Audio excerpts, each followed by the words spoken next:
Oi, gente, tudo bom? Tati, me avisava.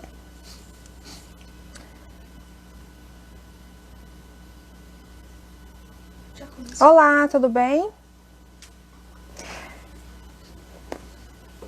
Oi. Ei, Bianca, tudo bom?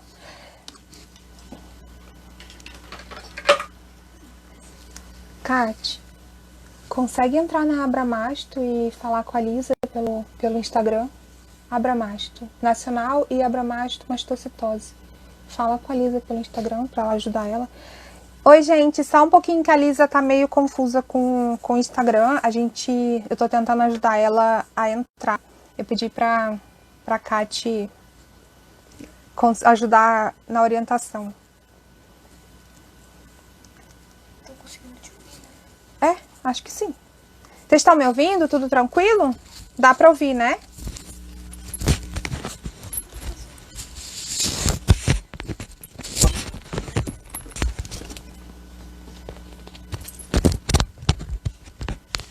Eu vou te mandar o telefone da Lisa, se liga pra ela.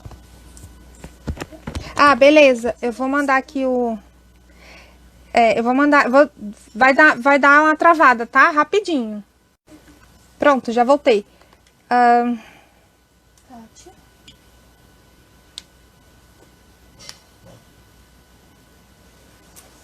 Avisa pra ela, ligue pra ela e diz que eu mandei um convite pra ela aceitar pelo WhatsApp.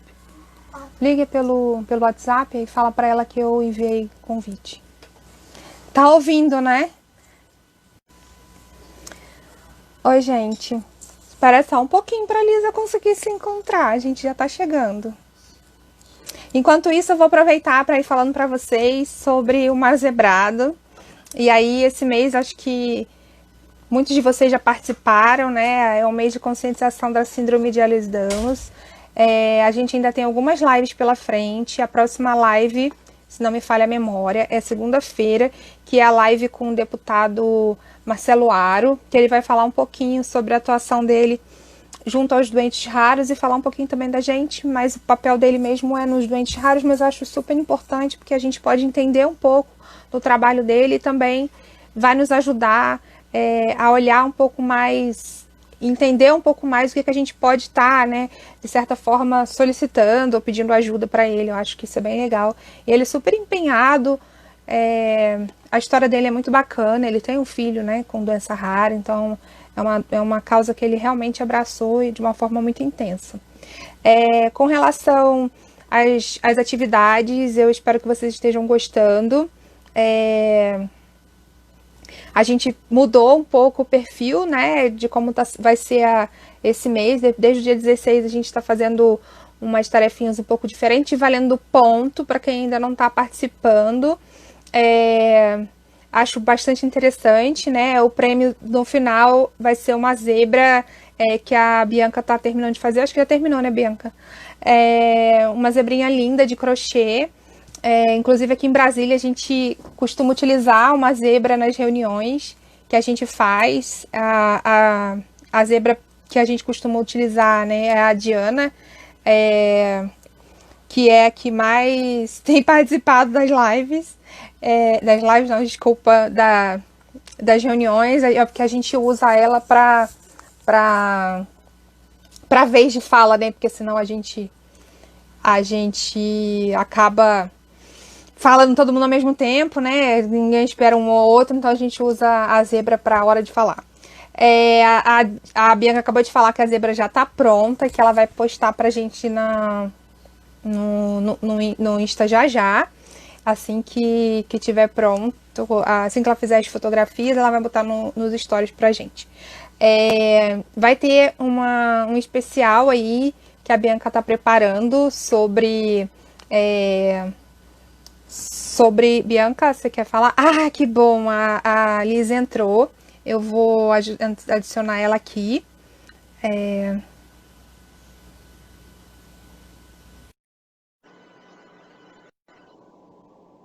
Vou esperar ela então aguardar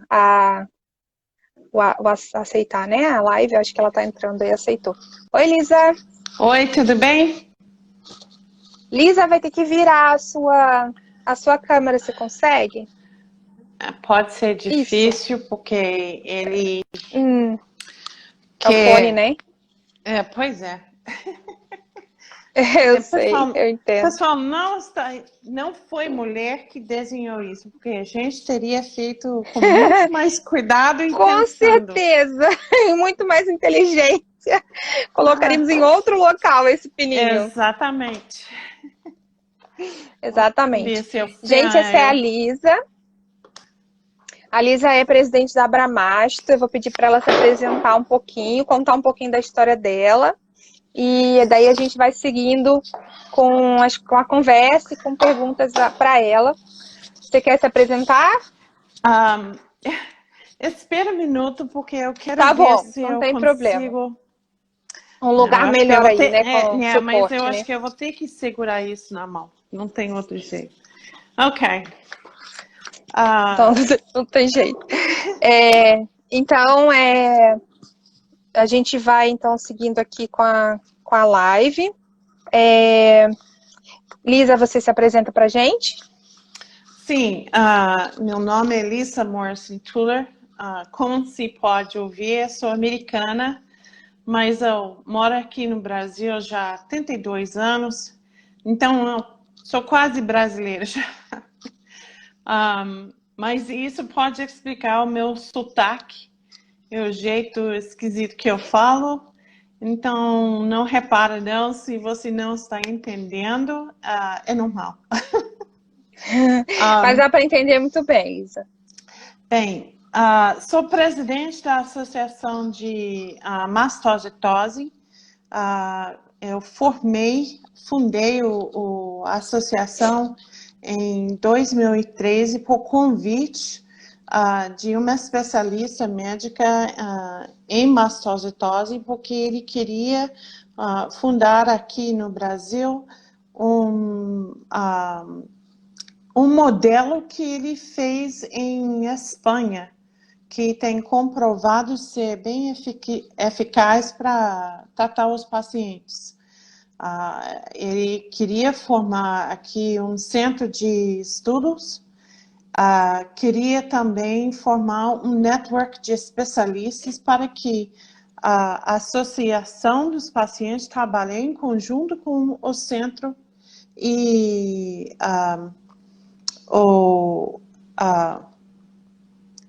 como se chama, o network de médicos trabalha em conjunto para ajudar os pacientes, ou que precisam de investigação diagnóstico, ou para ter tratamento em locais que são mais perto onde eles moram. Estamos trabalhando nisso.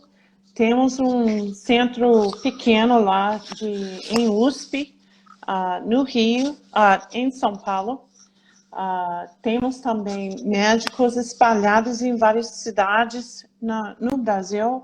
Então, estamos trabalhando nisso, mas é um trabalho difícil.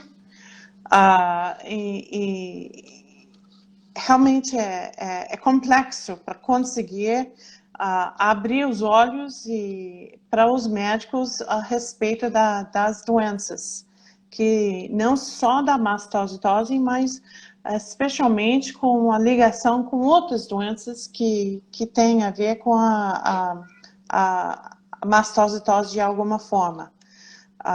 Em 2016, foi finalmente comprovada a ligação entre Ehlers-Danlos, que é uma doença de tecido conectivo, com mastocitose, e o suspeito é que o defeito no mastócito é que está dirigindo as doenças de tecido conectivo. E o motivo disso é porque o mastócito é responsável pela angiogênese. E o angiogênese é um processo de criar vasos novos e manter esses vasos no corpo.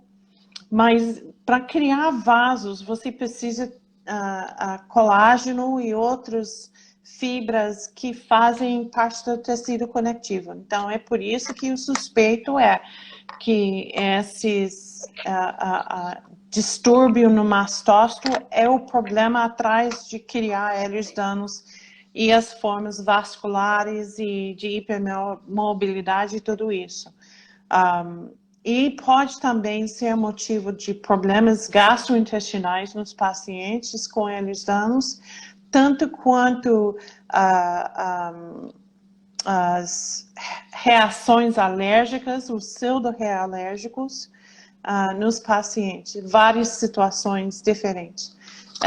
É uma situação complicada porque exige do médico de repensar tudo que eles aprenderam na faculdade e na experiência, né, como médicos, para mudar de ponto de vista, vendo o outro lado.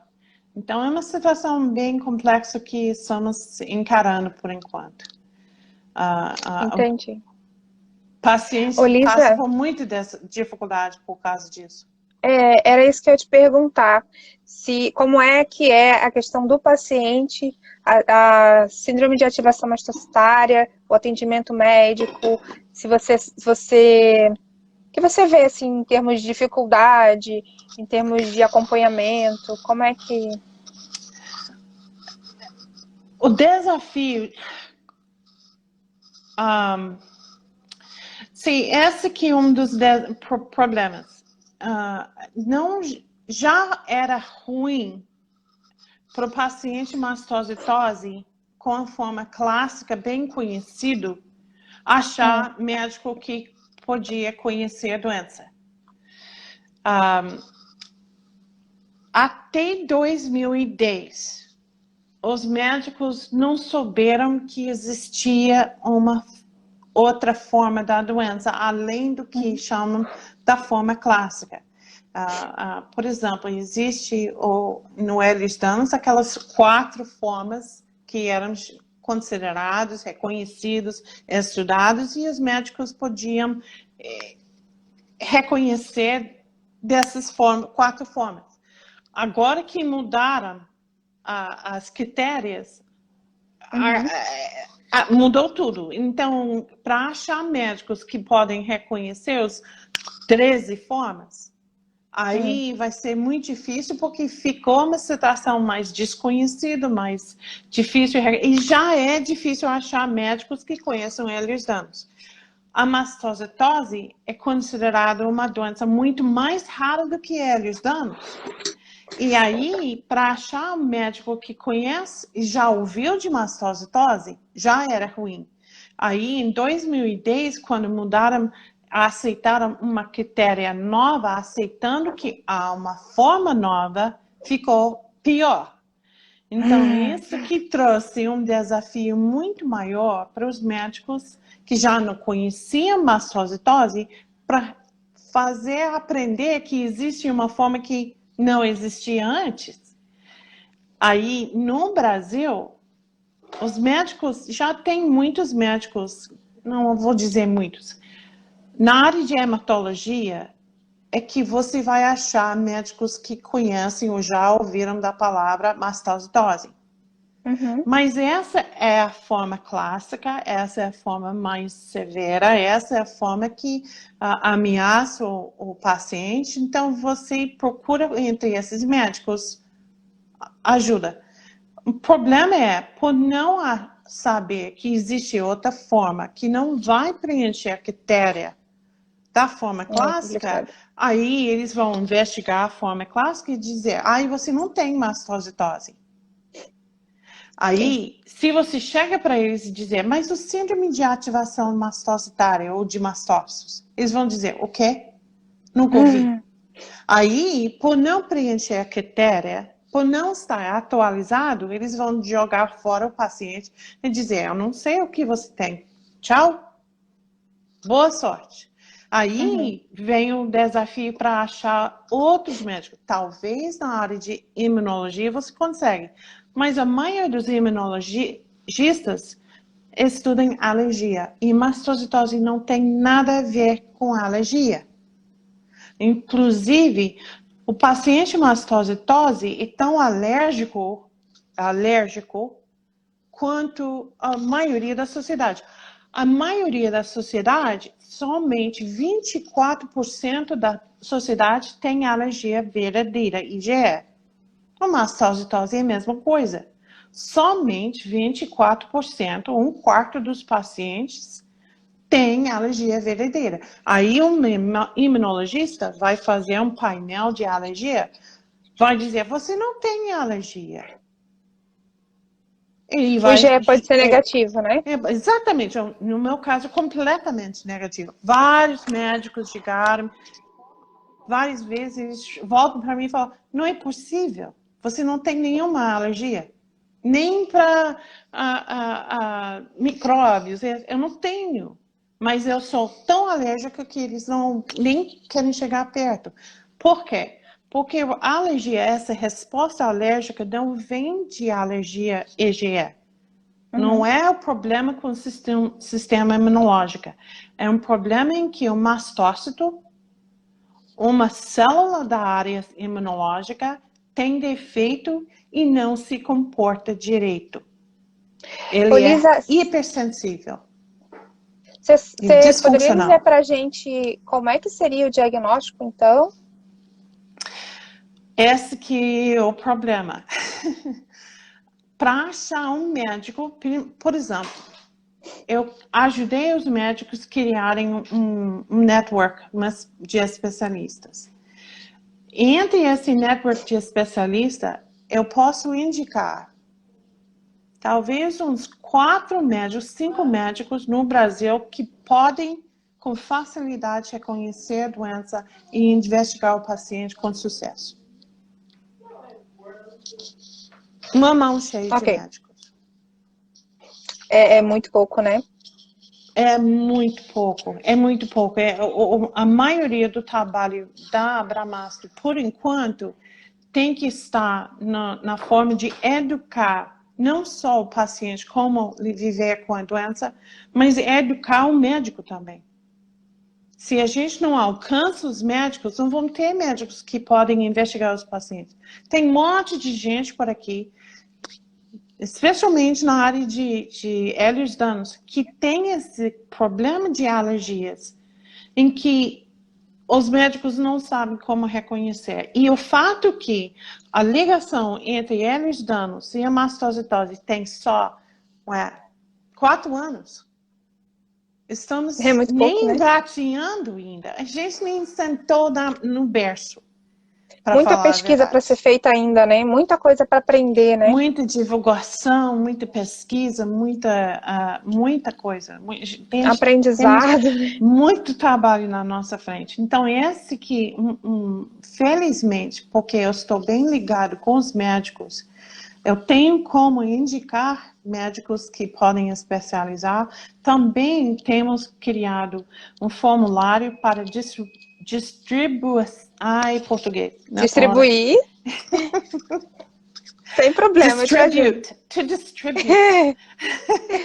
Distribuir. Está vendo, gente? Vocês não são os únicos que têm problema com a minha língua. Eu tenho problema com sua língua também. Mas, aí, tá vendo como que eu tô ficando vermelha? Uhum. Isso é o flush. Quando eu fico um pouco nervoso, aí eu tô fazendo um live, aí eu vou ficar meio ansiosa, meio nervosa. Aí fica vem vermelho. Esse vermelho, começa a ficar quente, não dá suar. Isso são sintomas da doença. Mas eu também tenho esse artigo que eu tenho publicado, que é para distribuição para pacientes e médicos que querem saber como investigar a doença. A lista de exames.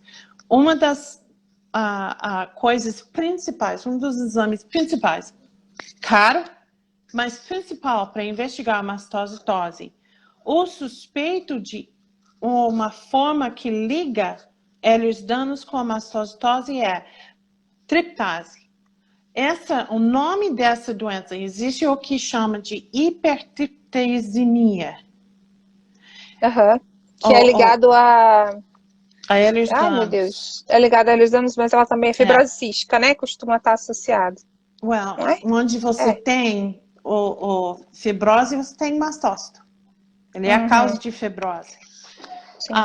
Mas a hipertriptasemia foi visto em alguns pacientes que têm um defeito no triptase, em que eles têm esses níveis de triptase elevado. Mas o estudo está na infância e provavelmente vai ser descoberta muito mais ainda, que finalmente começa a fechar mais ainda essa ligação com eles danos. Mas triptase é essencial para poder investigar se o paciente tem hipertriptasemia ou tem uma mastocitose escondida na medula óssea. Entendi. Entendeu? Mas se o triptase der normal, também não significa nada, né? Não descarta o suspeito do síndrome de ativação de mastócitos, o SAM. Um triptase normal descarta o suspeito de mastocitose, que é uma invasão dos mastócitos na medula óssea. Mas a chance disso é pouco provável em hipertriptasemia. E os médicos têm visto, vamos dizer, tem somente um caso relatado de mastocitose sistêmica em hipertriptasemia, que foi visto essa ligação entre as doenças. Mas isto é difícil dizer que é muito raro, porque dependendo do número de pacientes que foram investigando, não vai ter muito número de resultados. É mais raro do que ter um alto nível de triptase sem a forma clonal ser visto. Então, é por isso que tem que ser feito. Mas se fosse um resultado de 4, 5, 6, e tem um quadro alérgico, seja como sem alergia, pode ser que sim tem o SAM. Isso é uma coisa que o médico tem que avaliar, porque vai ter que fazer também exames de histamina, de urina, talvez prostaglandina, se tem como achar esse exame, heparina, se pode achar o exame, isso aqui é um dos problemas. E a dosagem de IgE nisso tudo? A dosagem de IgE nisso tudo, se a pessoa tiver IgE positivo, não descarta também a síndrome de ativação mastócita, né? Na verdade, nada descarta, né, Lisa? Assim, meio... É porque a gente ainda não tem um marcador definitivo, né? A gente, como você falou, né? A gente precisa de muito estudo ainda, tem muita coisa para aprender, é difícil para o médico, é difícil porque é tudo novidade, né? A associação com a síndrome de Ehlers-Danlos tem 4 anos, então isso acaba deixando todo mundo meio perdido, né? A gente sabe que os sintomas estão aí, a gente sente isso, né? A gente entra em contato com o fator alergênico, é desencadeado imediatamente, às vezes crises até bem agudas que você não consegue controlar muito fácil, mas que infelizmente a gente ainda não tem muito embasamento teórico, na verdade. Sim. E um dos desafios é que tem médicos que não sabem como enxergar a doença para saber como investigar o paciente direito. Por exemplo, paciente que tem muita diarreia. Aí um dia está cheio ou tem prisão de ventre. E aí 2 dias depois tem uma diarreia que carrega feia. Aí o paciente puxa, eu estava com um problema, um extremo e outro extremo. Isso pode ser porque tem mastócitos dentro do intestino. Esses mastócitos são vistos de forma normal. O mastócito é uma célula de defesa do corpo. Vai ficar em qualquer lugar onde o corpo entra em contato com o exterior. Então, esse que é o problema. O mastócito pode entrar em crises repentinas e depois acalma. Aí, ou fica em constante crise. Então, dependendo do que você come, ou respira, ou cheira, até barulhos de tudo isso pode desencadear o mastócito. Até as emoções.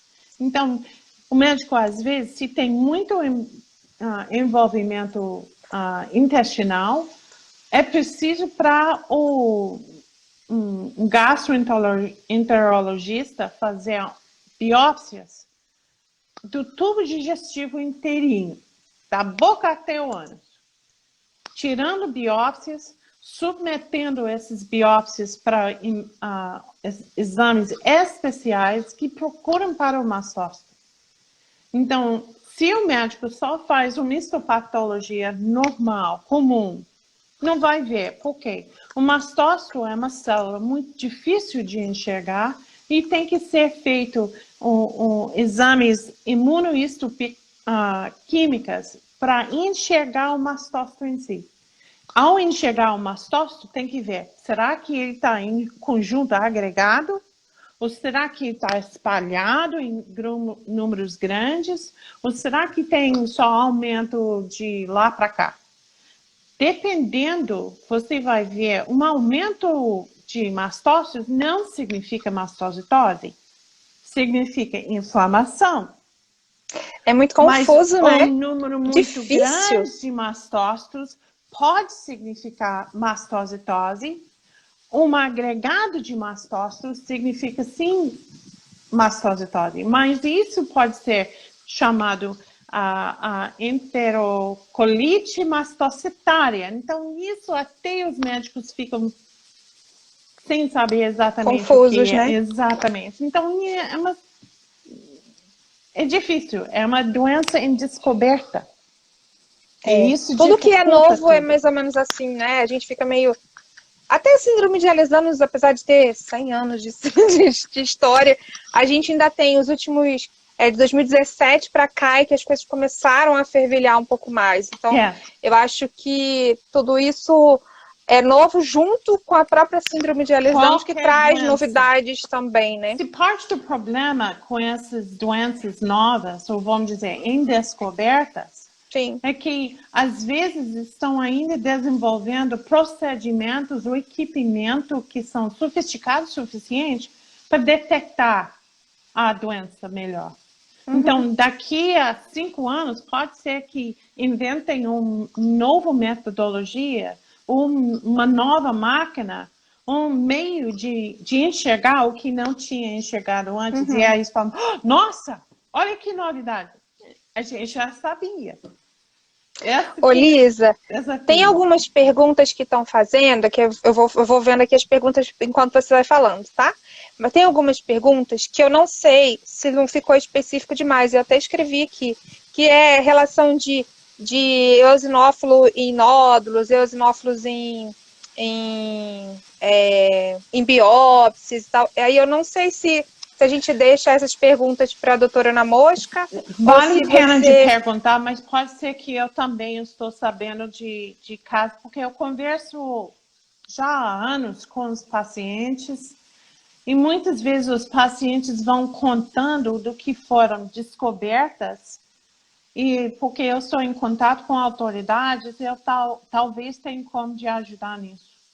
Vale a pena. A pergunta, então, assim, acho que tem aqui, são relação de presença de eosinófilo em nódulo de rim e em biópsia de úlceras crônicas em boca, em região de boca. Todos dois com presença de eosinófilo. Se isso teria relação com a ativação mastocitária. Existe muitos pacientes com eosinofilia esofágica.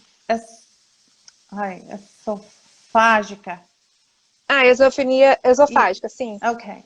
Que é visto em endoscopia, né? Que também os pais falam que tem SAM também, síndrome de ativação. Tem uma associação até razoável, né? Porque o mastócito conversa com o eosinófilo. O mastócito, ele conversa com quase todas as células. Porque ele é chefe da defesa. Ele recebe ordens, mas ele também passa essas instruções para as outras. Então, muitas vezes, onde você tem mastócitos de forma inflamatória, vai também ter eosinófilos. Existem casos em que os pacientes com ativação de mastócito SAM têm aumento de eosinófilos dentro do tubo digestivo. E aí, ao passando os anos, aumenta. Os estudos agora estão começando a achar o mastócito culpado para criar esse aumento de eosinófilos. Mas é aquela coisa, o que veio primeiro, o galinho ou o frango? A galinha ou o ovo? Aí, O ovo ou a galinha. eu prefiro colocar o cavalo e carruagem. Qual está dirigindo? Carruagem ou cavalo? Então, por não saber qual está dirigindo, fica difícil para dizer. Tenho visto que, ao tratar a reatividade mastocitária, diminui a eosinófilos. Mas, aí do outro lado, tem pacientes com mastocitose sistêmica que tem também visto a eosinofilia periférica no sangue. Então, Isso é muito comum até em hemograma, né? A gente consegue ver isso muito fácil. Olha o hemograma, o eosinófilo está lá em cima. Ou pensar, tá com verminose, não, você tem rinite? Sempre pergunta, não tem rinite? Não, esse eosinófilo aqui, então é porque você é alérgico. Sim, nesse ponto eu iria suspeitar mais o mastócito, porque o mastócito é uma célula que ela, ao ser criada dentro da medula óssea e em outros certos tecidos, ela vai procurando casa. Então, pode ter um aumento de mastócitos dentro de uma mucosa oral. E aí, também nasal, né? Nasal, se eu faço raspado nasal, pode vir... mastócito pode indicar que eu tenho sangue. Existe o que é chamado o síndrome de oral de boca queimada. Isso tem sido visto ligado com a mastocitose. Mas a boca queimada em uso de medicação ou aquele que a gente passa a língua? O mastócito vai reagir com atrito, vai reagir com químicas, vai reagir com acidez, vai reagir com álcool, vai reagir com um monte de moléculas. Tem tantas coisas que pode causar o mastócito reagir que nem tem, e ainda estão descobrindo. Tem mais do que 900 proteínas diferentes que reagem com o mastócito, que faz o mastócito reagir. E aí, dependendo do que está acontecendo ou na mucosa, o que está irritando a mucosa, ela vai reagir. Então, ao raspar, ao comer alguma coisa quente, ou frio demais, o ácido demais, quem sabe, pode causar uma reação. Aí, a mesma coisa com o cheiro e o nariz. Eu entro em anafilaxia com perfume. E a anafilaxia, sim, que um instante eu estou bem e outro instante eu estou já vomitando diarreia e indo para o hospital. Só porque alguém com perfume forte chegou na minha vizinhança. Aí eu não tinha tanta sensibilidade antes e agora eu estou trabalhando para tentar acalmar o mastócito. Eu uso não rinossoro, tem um spray de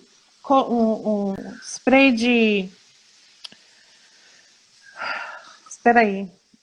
Corticoide? Não. Buzonide? Rilan. Pensa que o problema de ter duas línguas na cabeça... Pode ir falando que eu acho aqui. Você usa Rilan, né? Cromoglicato de sódio. Rilan. Esse spray ajuda a acalmar o mastócito, a membrana do mastócito.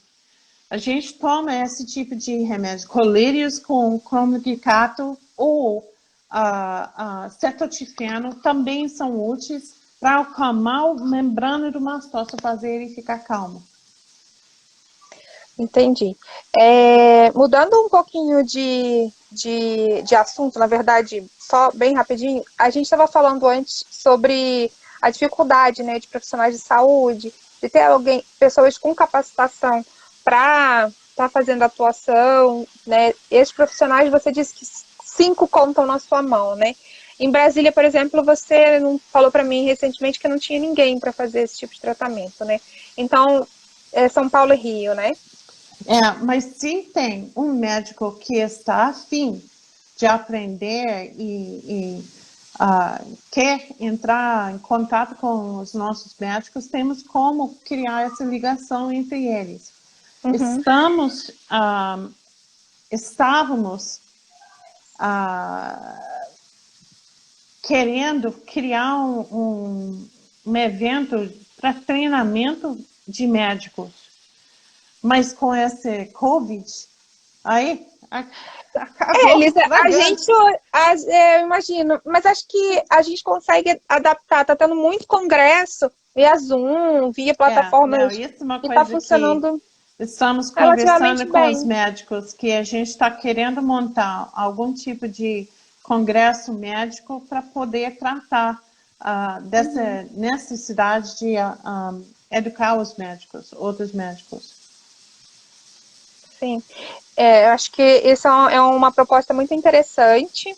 Eu vou, inclusive, eu devo, na verdade, esqueci de falar com a Josiane para passar seu contato, justamente porque ela tem interesse em aprender mais sobre a síndrome de ativação mastocytária. Tem algumas perguntas aqui que fazem relação com muitas coisas com relação à sintomatologia, né? Você mostrou pra gente seu flush, né? O rasgo cutâneo, já falou a questão da anafilaxia. Tem muita gente falando situações de alergia de pele, né? Florido, muito coceira. Tem gente que faz edema no local, né? E Sim, como é que... a chave de entender o mastócito é entender as coisas que pode ativar ele ou os sintomas que podem surgir dele, ok? Porque dentro do mastócito há um monte de glândulas, bolinhas, cheias de químicas, e cada bolinha de química cria um efeito. Então, quando o mastócito está recebendo alguma coisa que ativou ele, um gatilho, ele vai produzir algum tipo de sintoma em resposta desse gatilho. Dependendo do gatilho, a resposta pode ser diferente. Vamos falar desse calor do Brasil. Por enquanto, na maioria do país, o calor amenizou. Bem, pela metade do país, o calor amenizou. Aí, calor é um dos gatilhos maiores para o mastócito. Ele detesta o calor, ele detesta o abafo. Tudo isso faz para que o corpo tenha que agir para se proteger. Sim, é uma função normal do corpo ter que mudar de temperatura interna de acordo com a temperatura externa. Então, quando a gente começa a suar, embora que a gente não pensa suar uma resposta alérgica, ele no sentido que veio do mastócito sinais e ele conversou com áreas do corpo dizendo tem que abrir os poros do suor, tem que começar a liberar o calor, temos que mudar o sangue mais rápido, temos que fazer certos mecanismos dentro do corpo para que pode aliviar o aperto que está acontecendo dentro da gente. Aí, o jeito de aliviar esse aperto é entrar num ambiente ar-condicionado, ou tomar um banho que refresca, ou entra na piscina, ou água mais fresquinha. Isso vai mudar essa situação de crise por causa do calor. Uhum. Mas, nessa hora, o mastócito está agindo também para que ele pode manter dentro do corpo aqui, tronco, um uma temperatura estável, não quente demais, nem frio demais. Então, o mastócito é chave nessa resposta. Quem tem mastocitose, o síndrome de ativação mastocitária vai ter uma resposta sempre exagerada, escandalosa. Aí, não é suficiente começar a suar. O paciente vai começar a tremer, ter uma dor de cabeça, ou começar a sentir uma falta de ar. A gente tem... O pessoal fala, isso é síndrome de pânico. Toda vez que eu entro com calor, eu tenho síndrome de pânico. Não. Normalmente, isso é uma resposta mastocitária. Pode ser que você tenha um problema de mastócitos, ou pode ser que realmente tenha uma situação exagerada, mas não é o síndrome de mastócitos em si. Às vezes é só que realmente foi muito quente, deu uma pereca em mim. Pum, subiu tudo. Então, dependendo se isso é uma coisa constante e tem uma consistência nessa reação exagerada, aí você começa a falar, acho que tem uma ligação, então. Vinho. O mastócito, a membrana do mastócito, ele não gosta de álcool. Ele vai reagir sempre com álcool. Mas tem gente que não tem Dosagem problema nenhum. pequena? Anafilaxia, sempre escandalosa. Nem golinho posso tomar. Mas outras pessoas podem tomar, depende da pessoa. Mas se você tem uma resposta sempre exagerada, ou sempre desencarrega diarreia, ou sempre descarrega uma taquicardia, ou você começa a sentir tremedeira, ou uma falta de ar, isso significa que realmente é uma resposta alérgica ao vinho, ao álcool.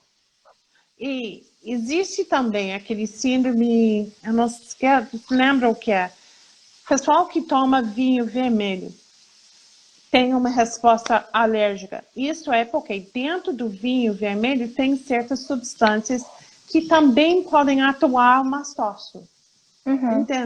Então, isso não significa que é mastocitose ou síndrome de ativação. Significa que somente com vinho vermelho você está tendo uma reação a mais. Mas se é vinho vermelho, vinho branco, álcool de cerveja, um golinho assim de pinguim, qualquer coisa, aí você tem uma resposta, aí é suspeito. Se tem que falar, peraí, até cozida pode dar um problema, se não está cozida o suficiente. Então, entendeu? Coceira, Ô, Lisa, várias coisas. esses sintomas, né, de síndrome de ativação mastocitária, como você disse, né, algumas vezes são bem agudos, né, só de entrar em contato com o fator alergênico você acaba desencadeando. Então, tem algumas perguntas aqui com relação ao período do dia, né, que a pessoa relata que durante a noite é pior. E aí, assim, eu vou te fazer uma observação minha, que é muito comum na pediatria, né, exatamente essa parte da reação ser pior noturna. E aí, na minha orientação, né, familiar, enfim, tem muito a ver com a questão do ambiente fechado, o cuidado com os próprios, com os fatores alergênicos que você entrou no seu quarto, fecha tudo para dormir, aí tem poeira, tem ácaro, tem um monte de coisa, e você fica ali naquele ambiente, que é um ambiente que estimula a sua alergia e você piora, né? Eu acho que é mais ou menos por aí, não é? A ativação, né? Sim. Aí vem outra situação. Estudos comprovaram que os níveis de estaminas são mais altos no meio da madrugada. Então, nosso próprio corpo está produzindo mediadores, e que aí vem outro aspecto. O mastócito, vamos dizer que a minha mão é o mastócito. Mastócito tem, isso fica difícil. Espera um segundo. Eu vou tentar mostrar a mão para vocês poderem ver. Ok. Tem a minha mão. Esse seria o receptor. Entendeu? E aqui é a membrana do mastócito, a volta da palma. O mastócito ele pode ser ativado pelo receptor ou pela membrana. Coisas como calor,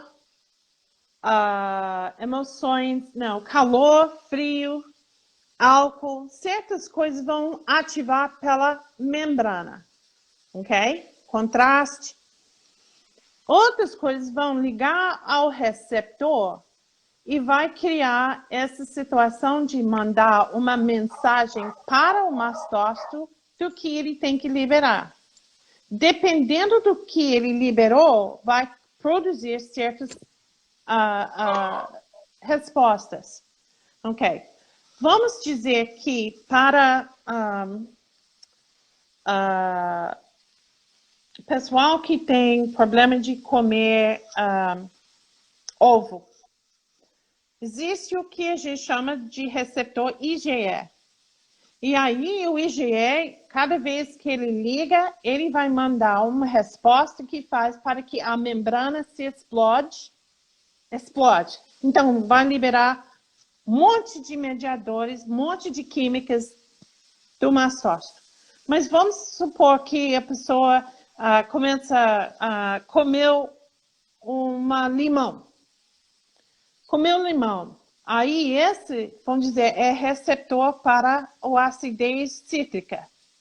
Aí veio esse limão, a enzima do limão, e ativou o mastócito. Aí ele vai liberar os mediadores.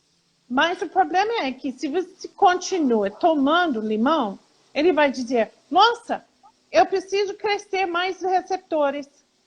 Porque você está comendo, você não para de comer, está sempre agitando, então ele vai criar mais receptores.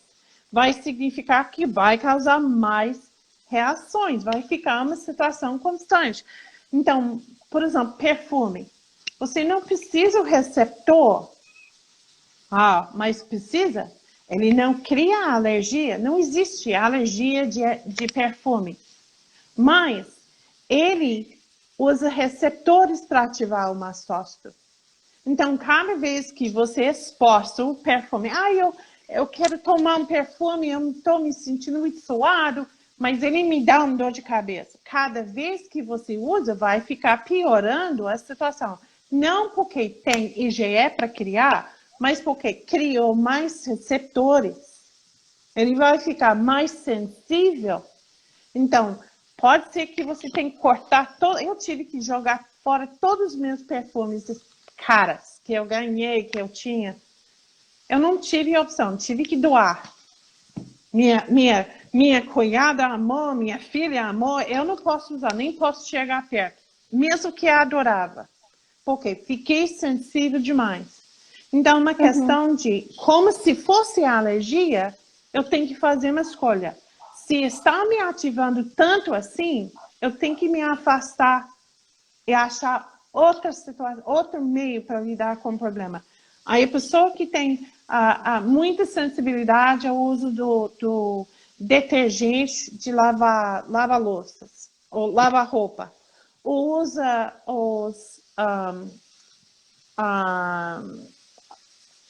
esquece a palavra em português, porque eu não uso. A coisa que você... Amaciante. Amaciante não entra na minha casa. Não aguenta o cheiro do perfume. Não sei porquê, mas ele me irrita demais. Dá uma dor de cabeça na instante. Dependendo do tipo do detergente lava-roupa, eu não posso usar. Tem que mandar que fica longe da casa.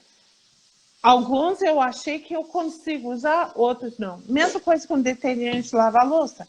Dependendo da quantidade de perfume, eu prefiro sem perfume do que com perfume.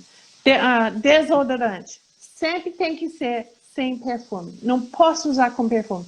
Entendi. Me dá uma dor de cabeça. Então, a gente tem que mudar nosso comportamento de acordo com o que está irritando, para tentar acalmar. E aí, no caso dessas pessoas que estão falando da questão da noite, provavelmente o ambiente deles deve estar com coisas que estimulam a alergia deles, e justamente porque a histamina aumenta muito à noite, é mais propício ainda a ter essa ativação, Mas né, nesse também horário. tem aquela situação à noite, dormindo, eu sempre vivo com o ventilador ligado. Mesmo que a janela está bem aberta, mesmo que está a 15 graus lá fora, o ventilador está ligado.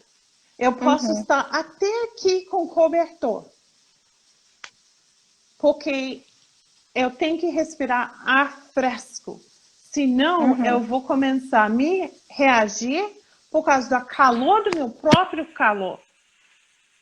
Então, isso também é um problema. Não posso usar roupa pesada, não posso usar chapéus, nem nada. Começa uma coceira danada na cabeça, eu começo a ficar sentindo abafado, tem que tirar e colocar, tirar, colocar, tirar, colocar. A gente entende, Lisa. Até Lisa, roupa de dormir, é a mesma coisa. deixa eu aproveitar aqui. A espuma da cama já segura o suficiente o nosso calor, que isso no meio da noite, junto com cobertores, pode te colocar em crise. Já entrei na anafilaxia por causa da roupa de calor, de frio, né? Tomar Yeah. cuidado, né, na hora, exatamente, né? A gente costuma, inclusive, usar várias vezes, né, e acaba acumulando ácaro, né? Ô, Lisa, com relação à fadiga, desautonomia, né, desmaio, vaso vagal, a própria dor de cabeça, né, são sintomas que estão comumente associados, né, com a questão da síndrome de ativação mastocitária, né? E tem alguma coisa que a gente pode estar fazendo para diminuir essa ativação dos mastócitos? Além de medicação, porque a gente sabe que pode fazer uso de medicação, mas diário, tipo, alguma dieta, alguma coisa de cuidado pessoal, alguma coisa Camille, menos... Eu iria dizer que a regra maior que eu tenho visto na minha convivência com essa doença, a minha doença começou com cirurgia. Em 2007, eu tive que passar por uma esterectomia.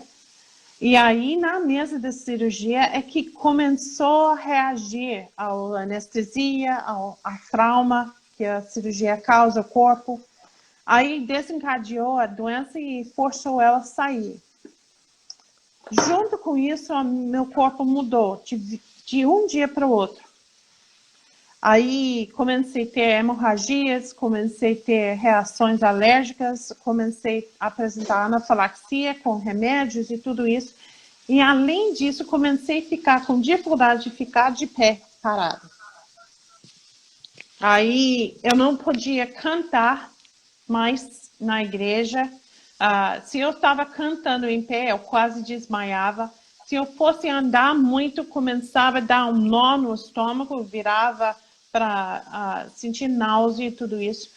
Então, eu comecei a ver que, mesmo que eu não tinha todas expostas, eu comecei a entender certas mudanças que meu corpo estava fazendo.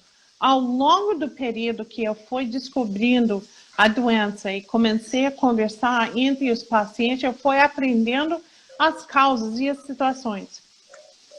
Conversando entre os pacientes de mastocitose, entre os pacientes que têm o desautonomia, entre os pacientes que também agora com eles danos, temos visto que ao começar a lidar com um tratamento adequado de mastocitose, começar a colocar uma conscientização do que está causando a gente ter reações, mudando do nosso comportamento e o ambiente na nossa volta, começa a ter uma melhora dos sintomas, especialmente de desautonomia e tudo isso.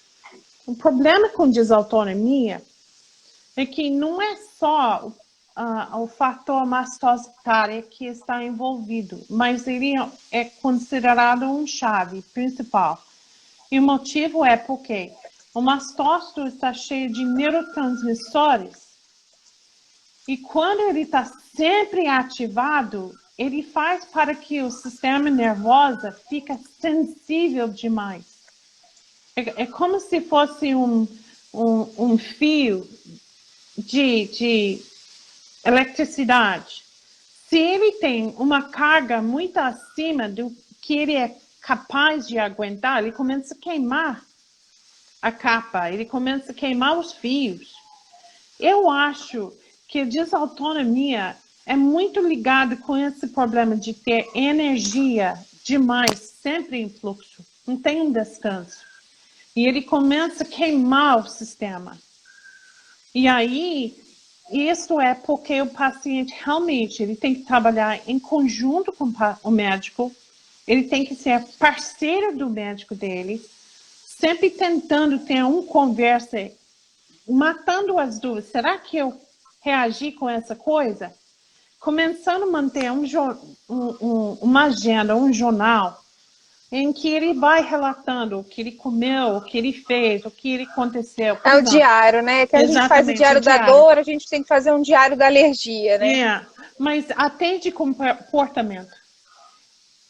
Antes, quando eu não sabia o que estava realmente errado, eu fui me empurrando.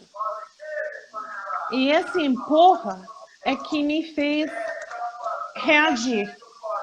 E eu comecei a ligar o fato que eu estava sendo teimosa, insistindo que eu vou conseguir fazer aquilo, que eu estava ultrapassando os limites.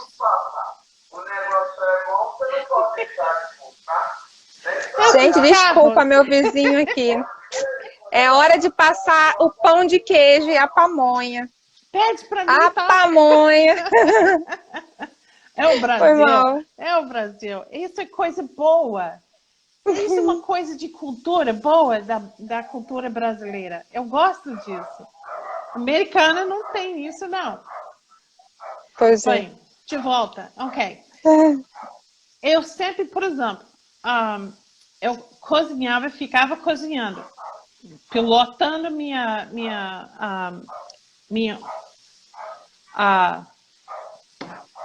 como se chama aquilo? Fogão. Pilotando. Fogão. Em português. Pilotando meu fogão. Em pé, cozinhando. Aí o calor do fogão em cima de mim já me deixava ativado. O fato que também, em pé parado, cozinhando, mais um fator. E aí, a gente sentava, comia. Às vezes, a comida me fez sentir mal, às vezes não. Além disso, o peso da comida no estômago, o fato que o estômago recebe sinais para começar a fazer digestão, já são mais fatores.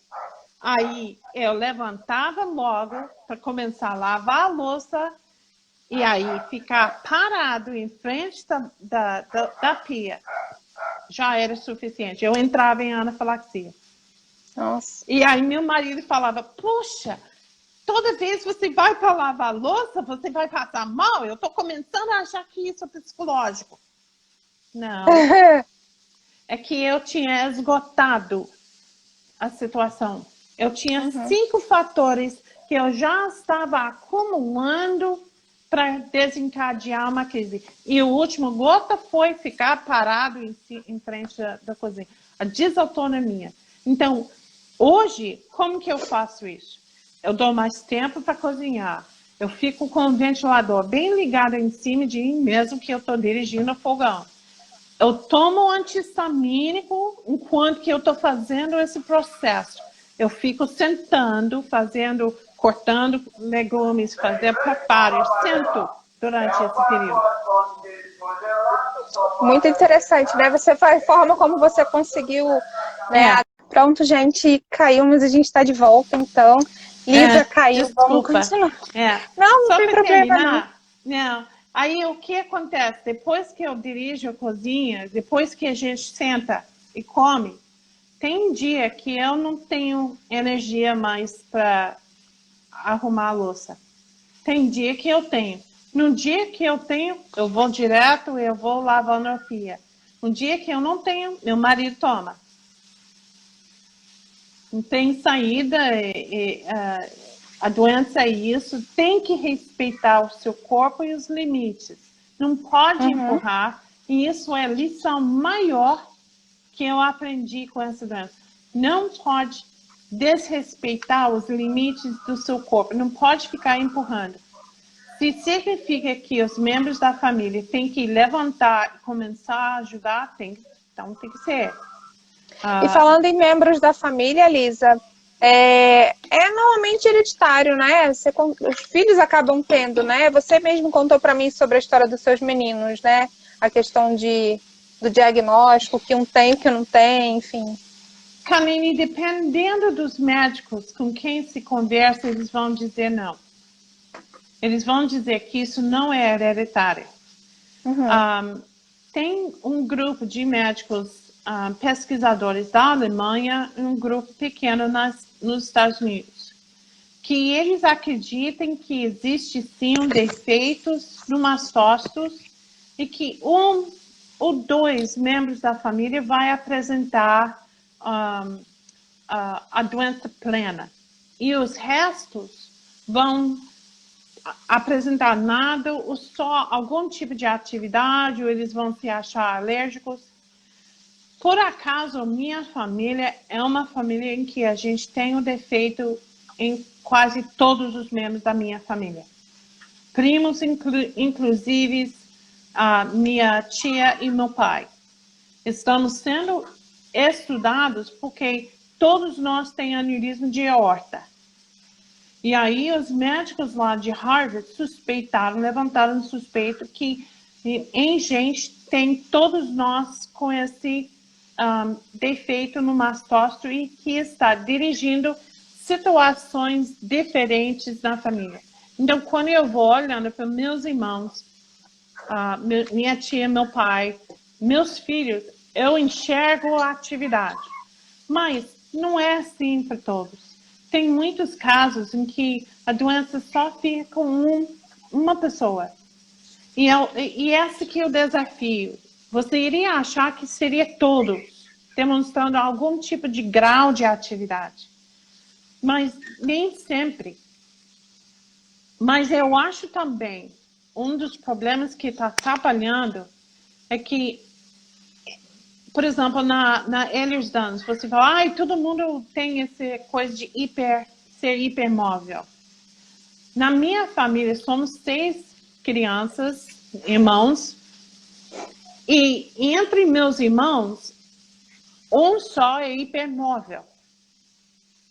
Ela não demonstra que tem Ehlers-Danlos em si, mas ela sempre foi hipermóvel, fácil de fazer hematomas, ela tem uma sensibilidade alta à dor, mas os outros ninguém podia colocar pé para trás da cabeça e fazer esses horrores, ok?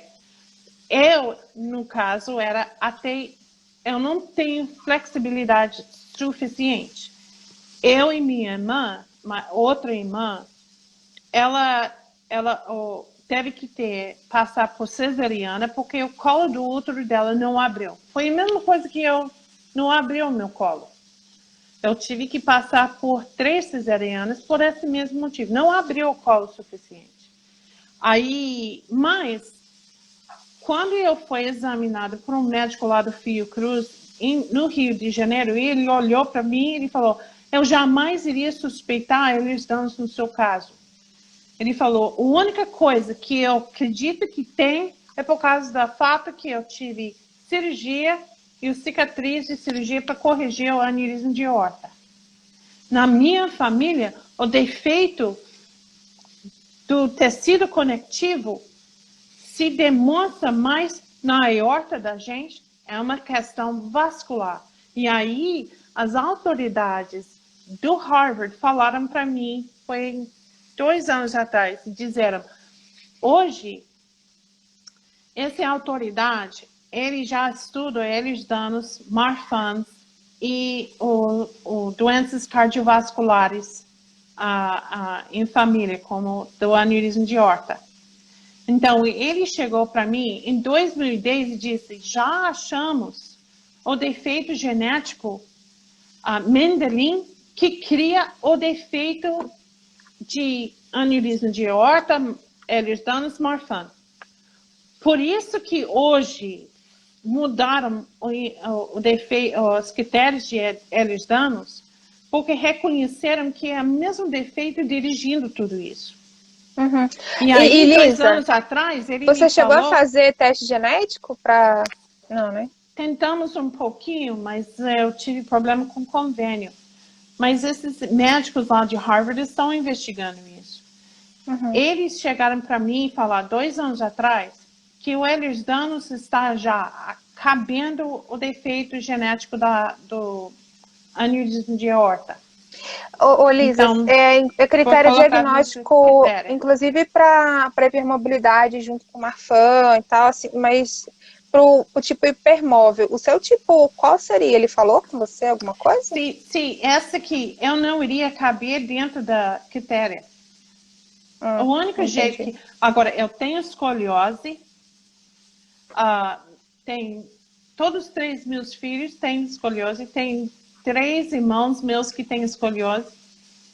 Então, você olha para o defeito dentro de uma família, assim, você veja alguns que têm, outros não. Então, a doutora Ana Mosca falou para mim, isso é uma doença de espectro. Significa que vamos ter graus em que o defeito genético demonstra mais atividade em alguns, em uma área, e mais atividade em outras, em outra área. Então, vai ter esses tons de cinza. Uhum. Então, esse que é o desafio. Para alguns médicos que não sabem disso, não vão reconhecer. Por isso que o desafio é tão grande para a gente conseguir médicos e, com isso, tratamento e diagnóstico. Uhum. Entendi, Lisa.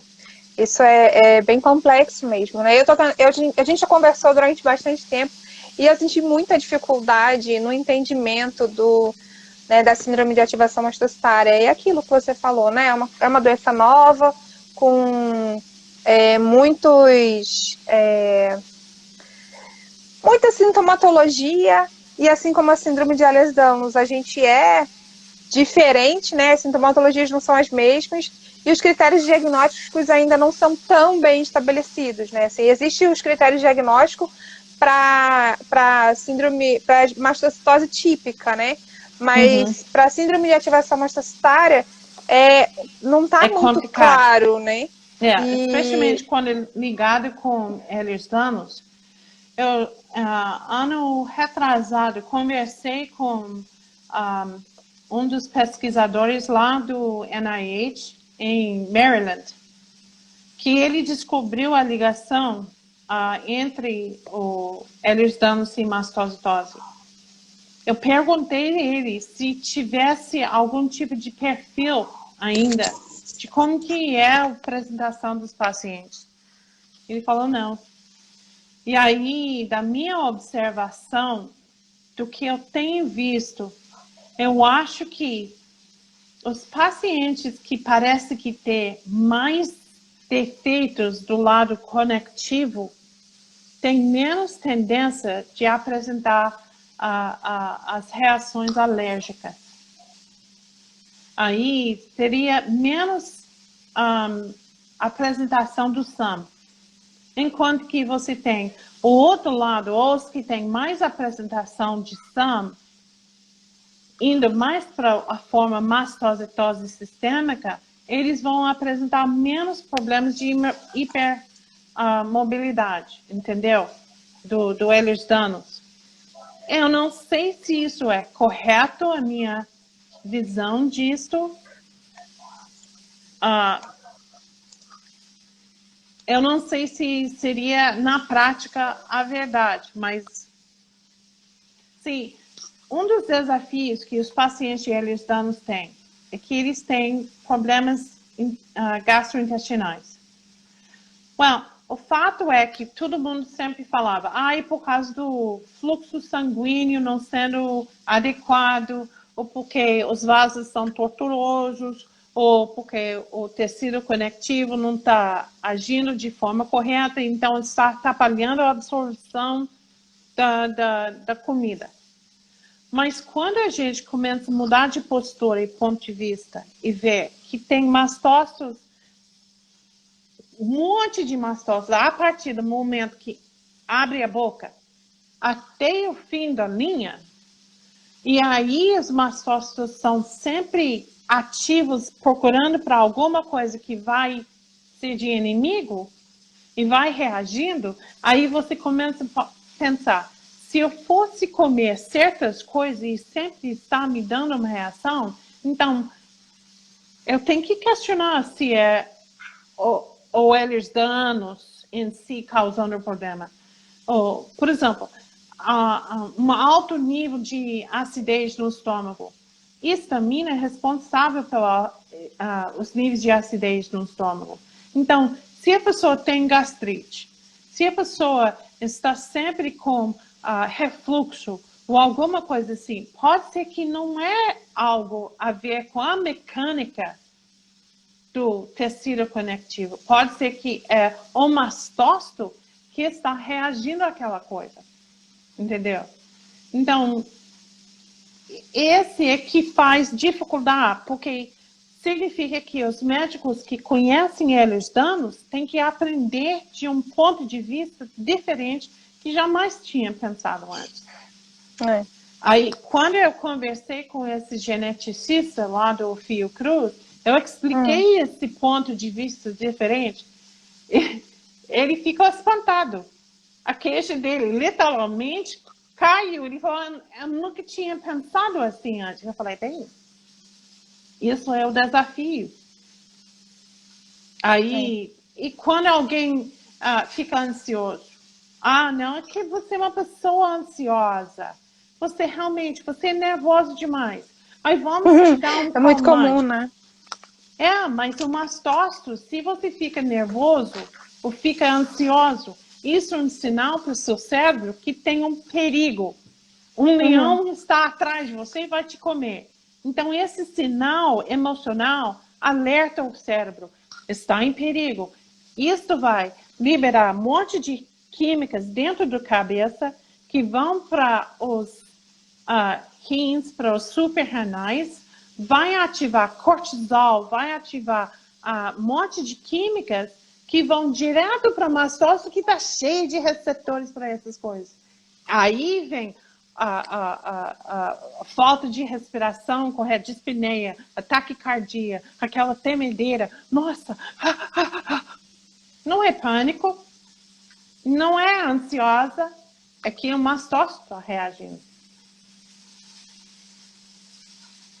Ô, Lisa, com relação à associação da síndrome de ativação mastocitária com doenças, algum tipo de câncer.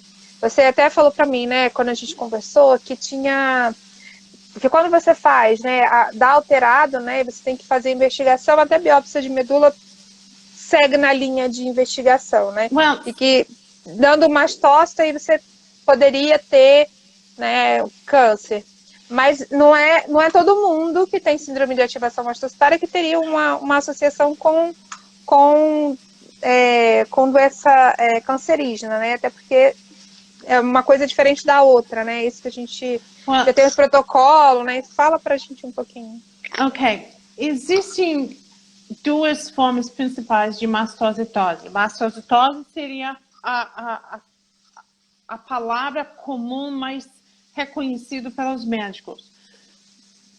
A gente está começando a chamar isso de doenças de ativação mastocitárias para que podemos dividir e diferenciar entre quem tem a forma clássica, clonal, proliferação, entre o clássico não clonal de ativação. Ok? Quem tem a mastocitose sistêmica, seja ou cutânea, na forma cutânea vai ser um acréscimo de mastócitos agregados. A maioria das crianças nascem com isso. Mas tem crianças que nascem sem manchas, que têm a forma de Sam, que era eu, como criança, em que só fica com esse rubor mais visto. Mas quem tem a forma mastocitose sistêmica, a doença pode, vamos dizer, os médicos têm me informado que quando a doença se apresenta, logo do início que ela apresenta, ela é ou agressiva ou benigna.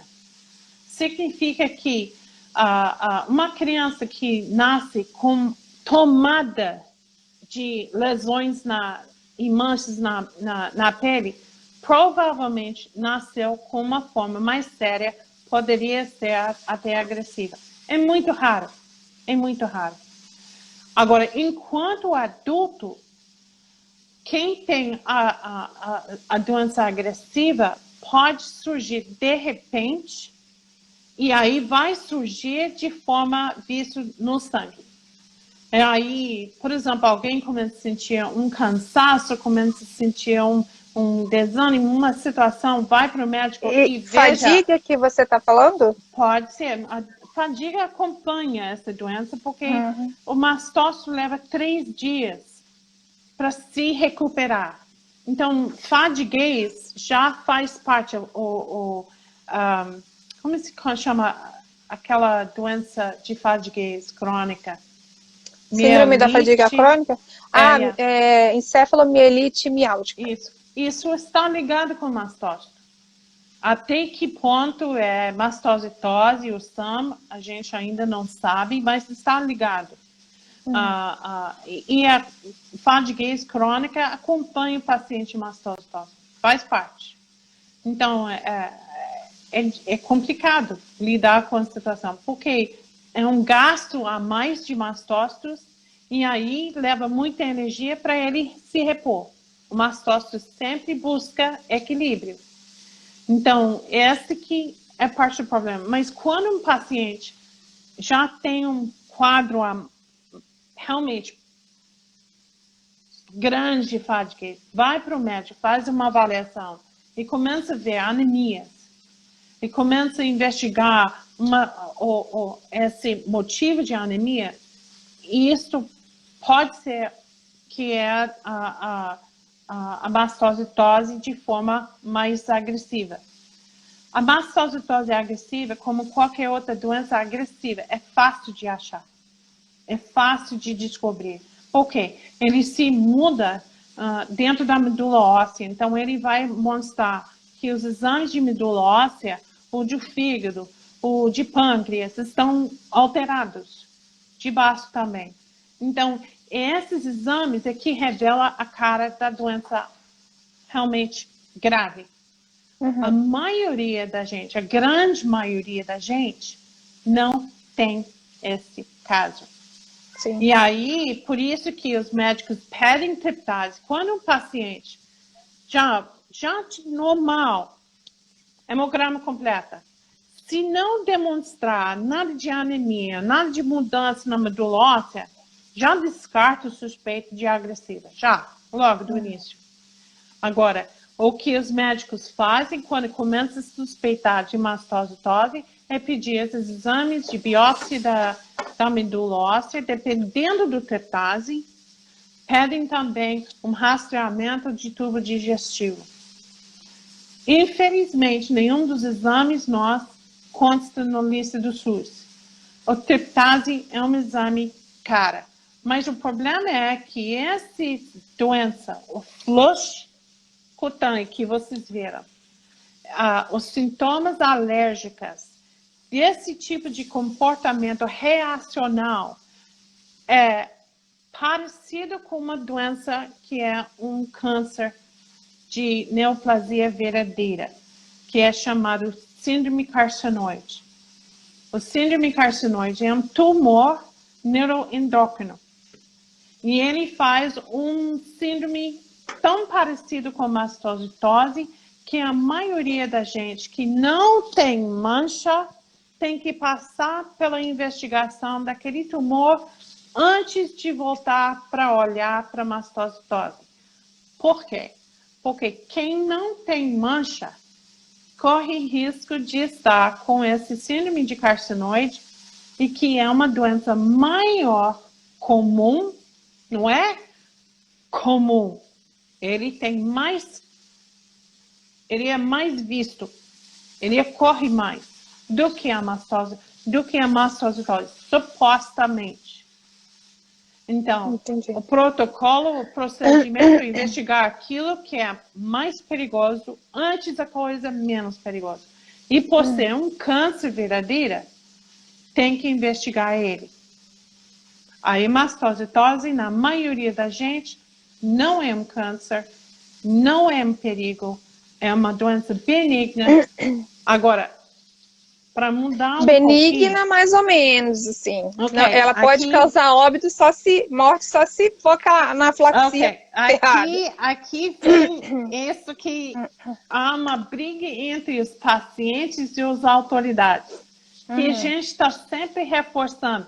Os médicos falam, querida, você não vai morrer disso, não, você está bem, isso não é nada. Mas, doutor, eu corro risco de anafilaxia. Bem, eles não sabem.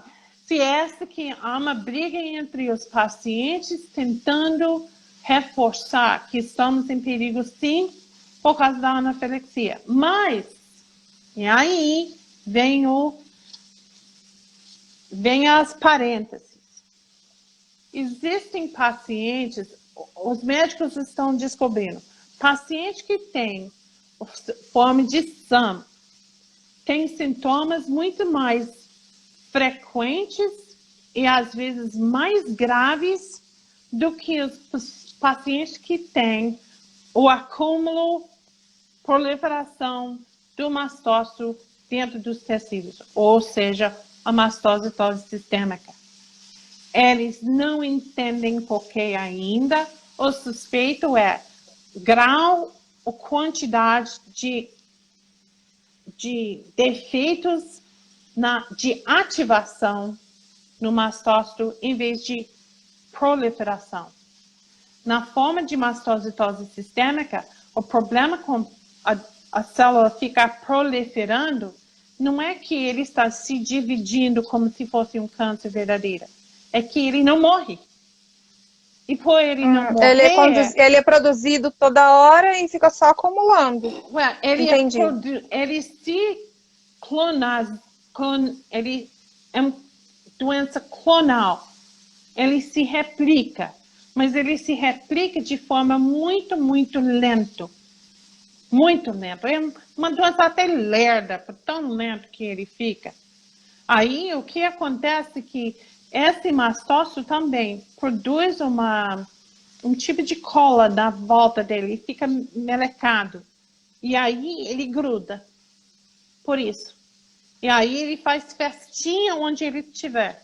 É por isso que paciente que tem a forma cutânea, se você cutuca, pode causar uma reação onde foi cutucado.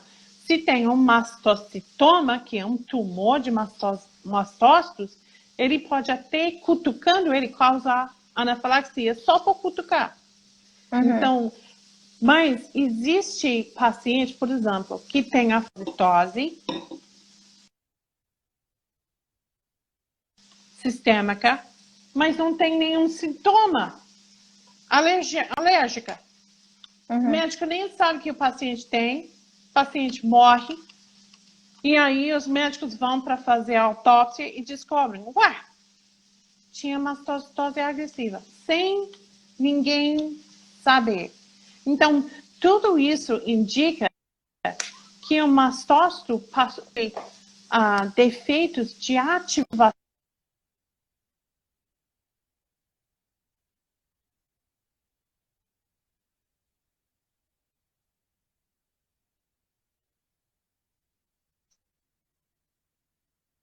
dos exames suficientes.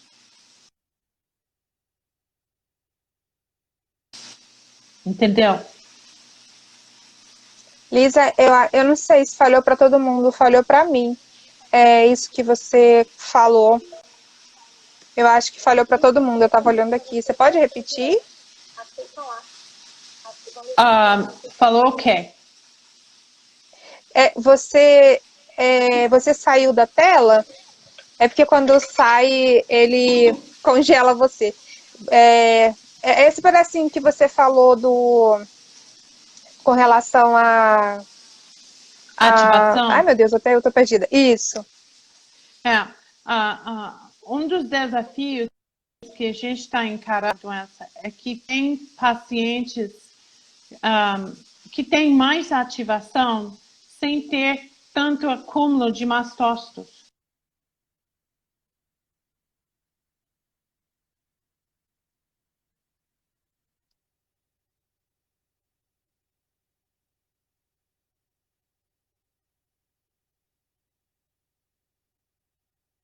Lisa, a gente não tá te ouvindo. Oi. Lisa? Ah, oi, voltou. A gente não tava te ouvindo. Ok.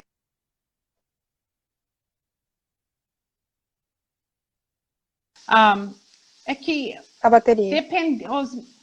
os médicos ainda não descobriram a causa da ativação versus a acumulação.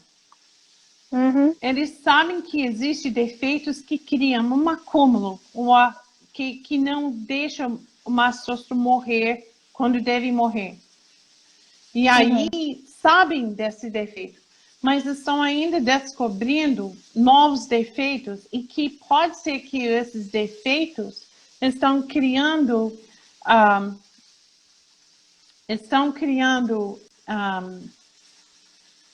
ativação do mastócito.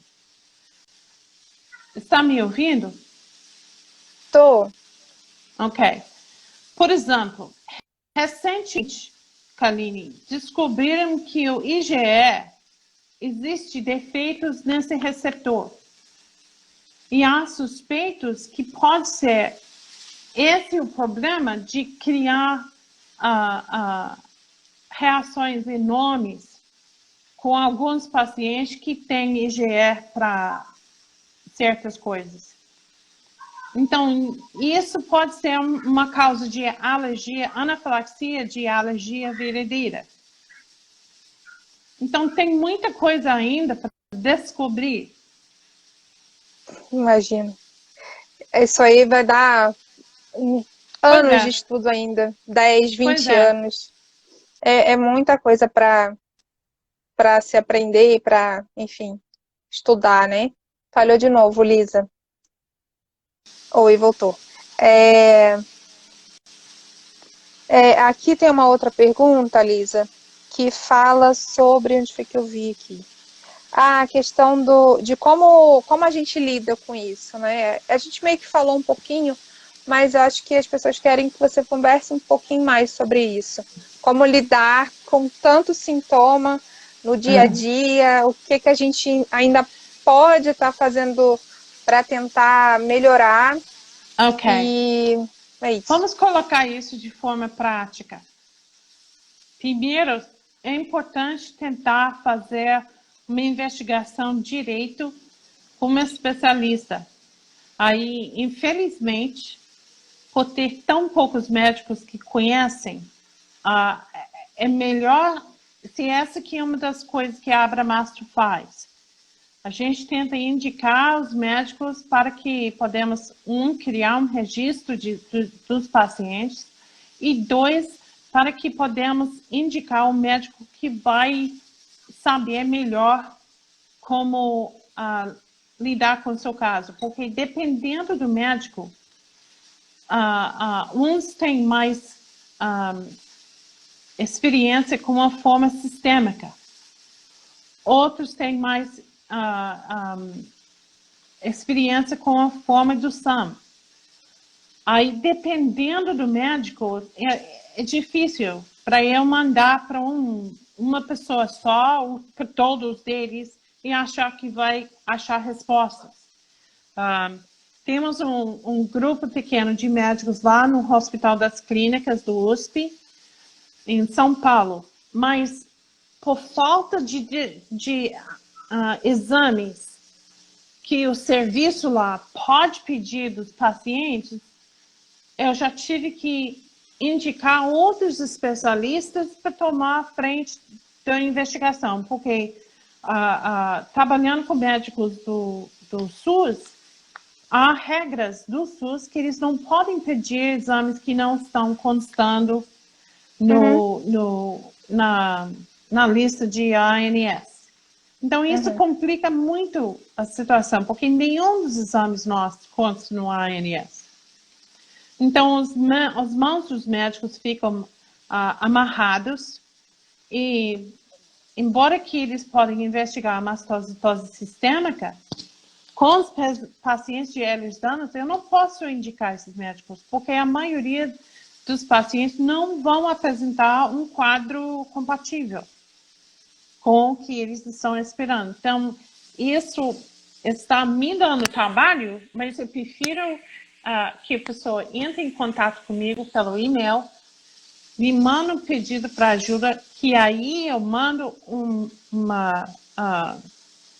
um arquivo pedindo o registro que vai pedir para os sintomas e tudo isso que o paciente está fazendo, acontecendo, para que eu possa fazer uma avaliação básica e dizer, o fulano de tal no Rio de Janeiro, o fulano de tal lá em Curitiba, o fulano de tal Araçatuba. Eu tenho alguns médicos em pontos diferentes em que o paciente pode ir. Infelizmente, por ser doença rara, significa que o número dos médicos que conhecem a doença são muito mais raros do que a gente. O paciente tem que sair de onde está morando, fazer sacrifício e ir lá. Por exemplo, a gente nem pensa duas vezes fazer cabelo, nem pensamos, nem questionamos fazer as unhas.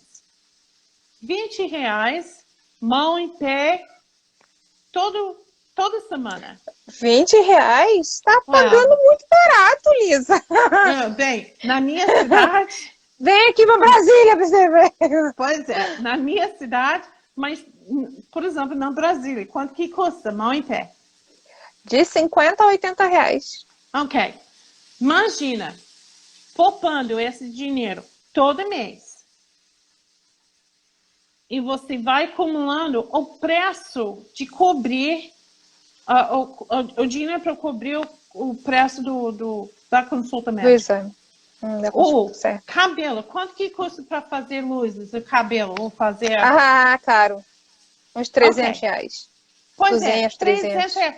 A gente não pensa duas vezes gastar esse dinheiro. Meu cabelo, tem que fazer meu cabelo. Eu acho uma investigação na doença bem mais importante. Ok, você vai ficar feia por um pouquinho, mas já está ficando feia com essa situação, né? A gente está cortando nosso próprio cabelo. Não. Não. Investimento. Corta, é um não. investimento. Se a gente fosse pensar o custo que gastamos em umas férias só, indo para viajar a algum lugar, uma vez só, esse dinheiro poderia ser investido para ir consultar com médicos do Rio, São Paulo, outro lugar, cobre todo o gasto. E a gente tem resultados e tem como de melhorar a vida após isso. Mas a gente não fica, não, eu preciso de médico por perto. Boa sorte, vai ficar rodando em círculo para o resto da vida desse jeito. E assim, isso é uma coisa, eu tive até briga com meu marido. Ele falou, você vai para São Paulo? Eu falei, vai lá, eu moro 5 horas de São Paulo. Vai para São Paulo, vai para o Rio. Temos médicos aqui na cidade, não bastam. Bem, infelizmente, não. Doença rara significa que o médico é mais raro ainda. Tem que deslocar para o médico. É verdade. Isso é uma observação bonita essa. A partir de valorizar a consulta médica, você consegue respostas mais firmes. O médico vai procurar para saber o que está de errado. Eu vou trabalhar para você, eu vou fazer o que eu posso. Isso é a cabeça deles. Querem ver melhor dos pacientes. É o trabalho deles. Tem dependendo do médico, eles falam, eles olham para você e falam, nossa, você é interessante, eu amo essa doença. Aí, beleza. Em vez de olhar para você como se fosse um horror, tem médico que olha para você como se fosse a sobremesa mais gostosa da vida dele. Exato. Isso é muito bom, né? Pois é, aí você fica com respostas mais firmes. Conseguindo essas respostas, vem com tratamento. Esse tratamento faz para que melhore a sua vida. Melhorando a sua vida, aprendendo como que o mastócito funciona, começando a ficar ciente do que está acontecendo, e aí traz uma melhora. Por quê? É uma situação em que o paciente casa-se com o médico, vira parceiro do médico, trabalham em conjunto para poder melhorar a qualidade de vida do paciente. Sim. A cura, ainda não. A melhora, sim. Eu já tive um período em que eu estava quase acamado. Eu ia Hoje em perguntar dia, isso não é para você assim. falar um pouquinho de como foi a sua experiência antes do diagnóstico e depois do tratamento. Como é que você evoluiu, assim, em termos de melhora mesmo, seus Sim, sintomas? para mim era muito radical, porque, como eu disse, a cirurgia acordou a doença e ela acordou furiosa. Sim, os sintomas não têm nada a ver com a gravidade da doença, mas é uma doença diferente. Ela é reativa, ela reage com coisas. Então, o mais que você não trata direito, pior que ela fica. Ela vai agitando. A gente entra em o que chama de um ciclo vicioso de reagindo, aumenta, fica mais sensível. E aí, isso foi o problema. Passei pela cirurgia e aí eu estava muito fraca, porque é uma cirurgia grande, e aí ficou uma situação em que eu queria voltar para a normalidade. Então, eu fui me empurrando, achando que não, precisa, é preguiça, é falta de exercício, é coisa assim. Então, eu fui me empurrando, voltei para a faculdade, voltei para o serviço, fui fazendo a vida que era antes. E aí, eu só fiquei piorando. Cheguei ao ponto que eu estava na faculdade, eu tive que parar de trabalhar e concentrar, terminar a faculdade. E aí foi uma luta muito grande. Aí depois disso eu tive que enfrentar outras cirurgias, outros procedimentos. Só foi piorando. E aí, por causa desse aneurisma de aorta, conseguimos, eu acho que custou uns 3 anos para eu conseguir fechar o diagnóstico. Mas infelizmente, nessa época, foi antes de reconhecer o síndrome de ativação de mastócitos pela OMS. Aí eu tive que correr atrás de médicos do exterior para apoiar a minha médica aqui no Brasil, porque ela nunca soube da existência do SAM. Foi eu que fui acordando ela que existe essa forma. E aí conseguimos fechar o diagnóstico, mas isso foi também na mesma época que eu estava encaminhando e me preparando para a cirurgia coração aberta. Aí, para me preparar para a cirurgia de coração aberta, os médicos tinham que me dar um tempo para conseguir uma melhora. Então, a médica do exterior triplicou todos os meus remédios, as minhas dosagens eram baixas, de acordo com ela. Então, ela foi triplicando o loratadina, o ranitidina, montelukast, cetotifeno, e ela foi aumentando as doses para que eu pudesse ganhar mais estabilidade. Também tinha que adiar a cirurgia.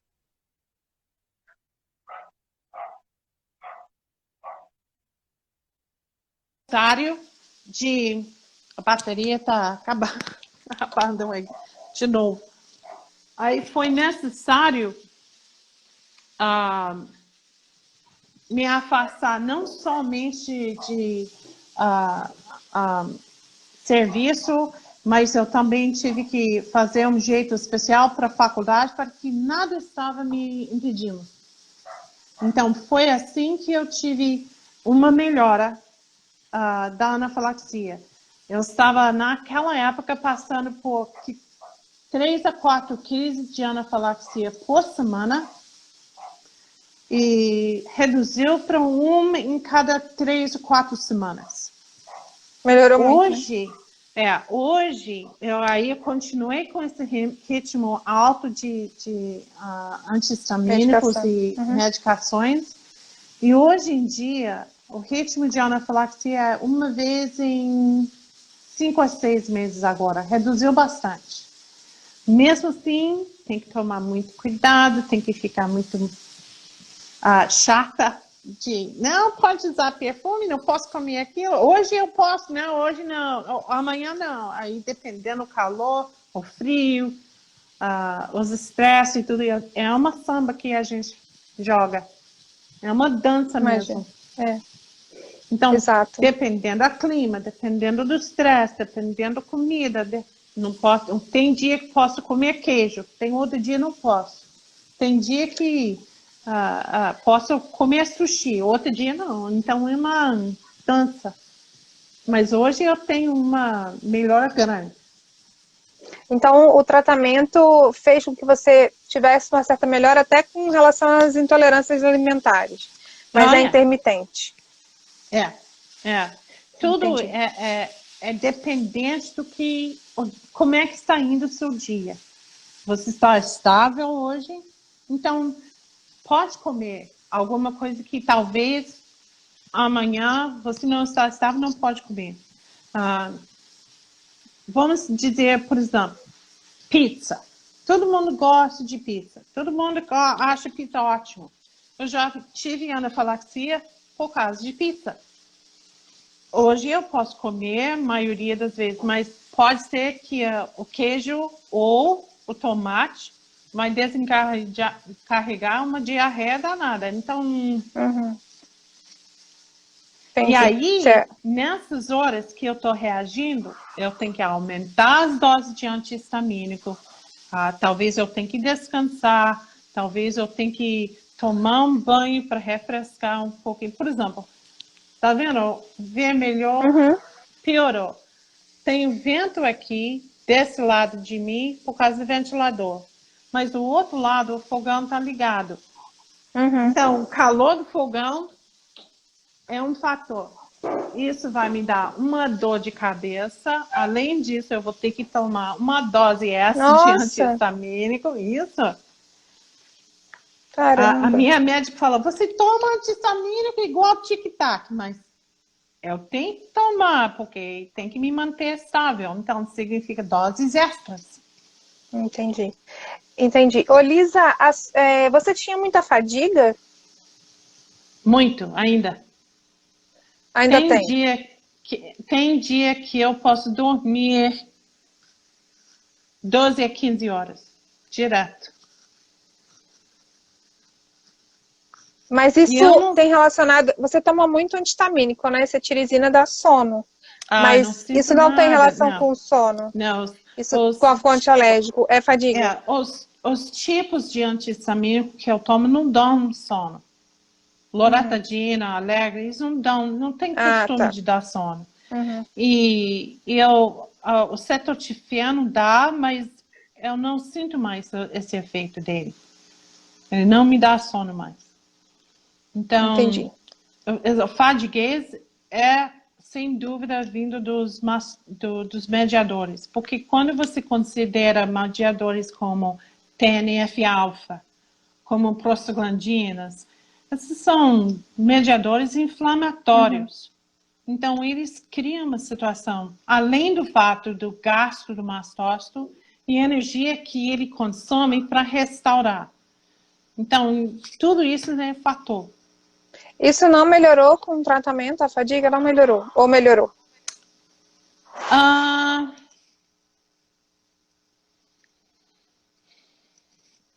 Tem épocas que eu estou melhor, tem épocas que eu estou pior. No verão, pior. No inverno, O nossa, verão é eu amo sempre o inverno. Amo o inverno. Mas se fosse frio demais, isso também poderia me desencadear. Então, até isso é meio complicado. Mas você mora no Rio, né? O calor aí é meio grande. Apesar de você não estar próximo do mar, porque a umidade piora muito, né? Ainda assim, Muito. aí é úmido também, né? Então, acho que o É, calor é, úmido é pior mesmo, né? Do que... Por E o isso frio daí também não é aquele frio, né?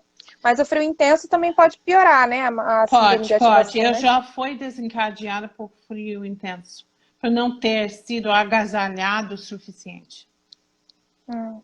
Até um exemplo, uma vez eu fui para o mar. Ao entrar, isso foi meio de janeiro, foi para Angra dos Reis. Entrei no mar e eu comecei a tremer e começou a causar reações, mesmo que era gostoso. Eu tive que sair logo porque me desencadeou.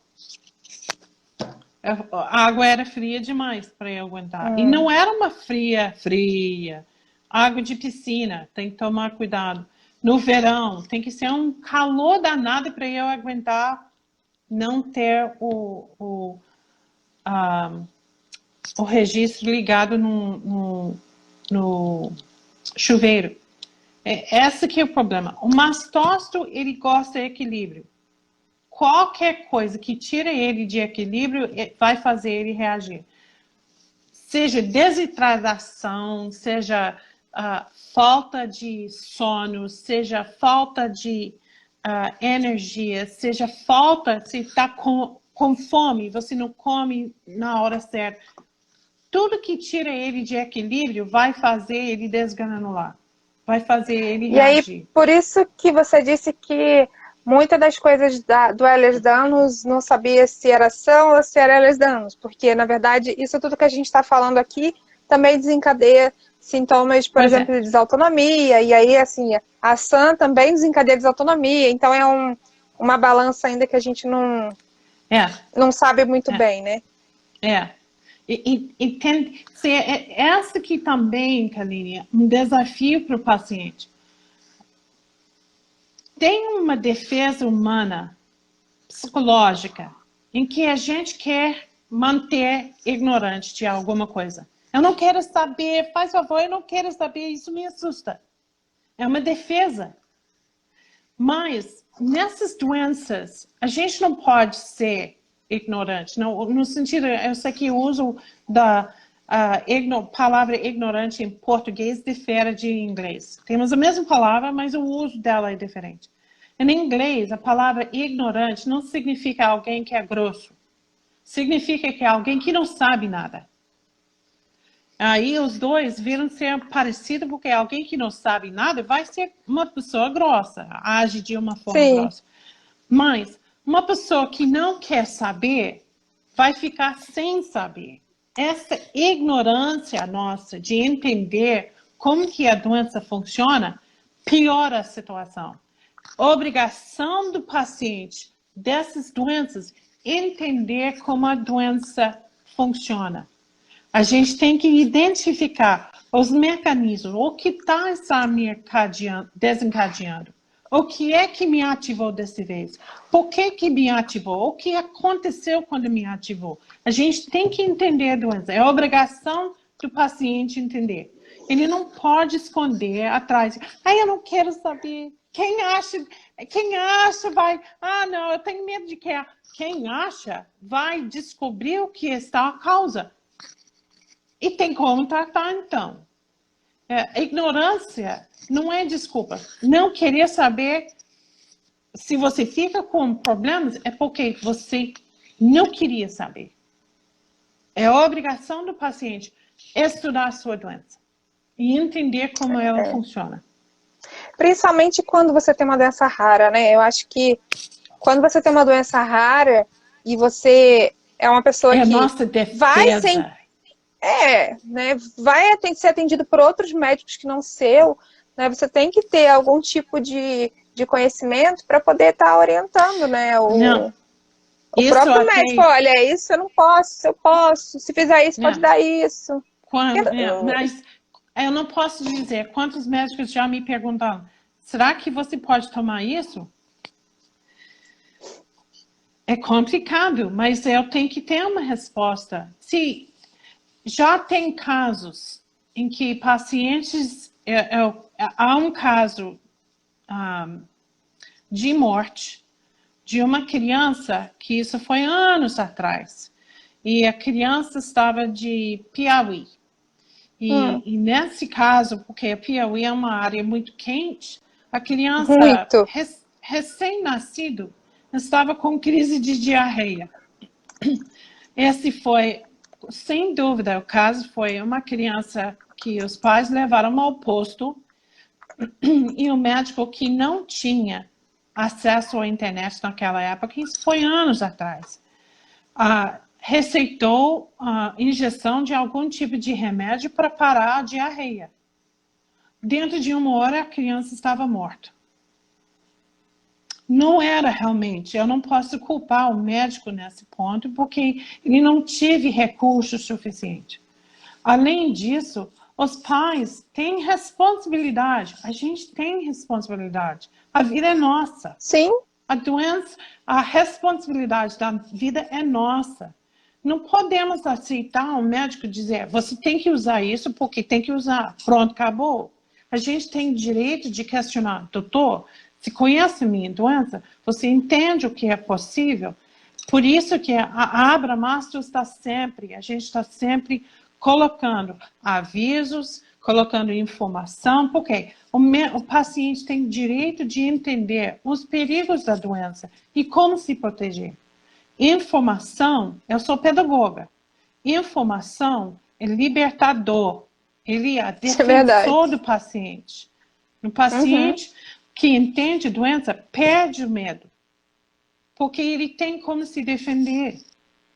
Então, essa criança que veio a falecer, infelizmente aconteceu, mas hoje em dia, os pais que têm contato comigo, que já sabem dessa doença, porque a forma pediatra cutânea é meio perigosa para a criança. Os pais não correm mais esses riscos. Por quê? Temos como de evitar que aconteça essa situação agora. Essa criança na Piauí estava com diarreia por causa do calor daquela época. Estava em crise da mastocitose. Mas o médico não tinha como saber e os pais também não tinham como saber. Então, foi uma daquelas situações de, infelizmente, é um perigo da doença.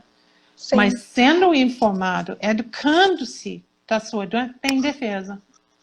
Tem melhora. Lisa, a gente deve cair daqui a uns 5 minutos, mais ou menos.